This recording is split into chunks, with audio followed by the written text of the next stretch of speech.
তোমাদেরকে আগের ভ্লগে আমি দেখিয়েছি যে বেসন আর চালের গুঁড়ো ছাড়া কিভাবে মুচমুচে চপ বানানো যায়।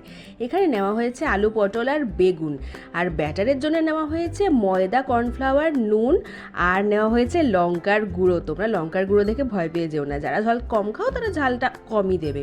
তো জল দিয়ে একটা থকথকে ব্যাটার তৈরি করে নেওয়া হলো। ওদিকে তেল গরম তো বসিয়েই দেওয়া হয়েছে।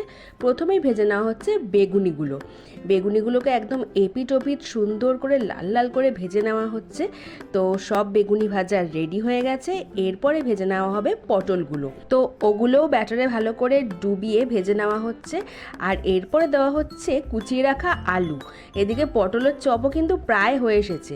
তো তোমরা নিশ্চয়ই ভাবছো যে এটা হয়তো একসঙ্গে লেগেই গেছে হয়তো, মানে আলুগুলো দেওয়ার পরে, কিন্তু না, দেখো প্রত্যেকটা ছেড়ে ছেড়ে রয়েছে আর কত সুন্দর হয়েছে। তোমাদেরকে তো আমি আওয়াজটা দেখাতে পারিনি, বাট এগুলো খুবই মুচমুচে হয়েছিল।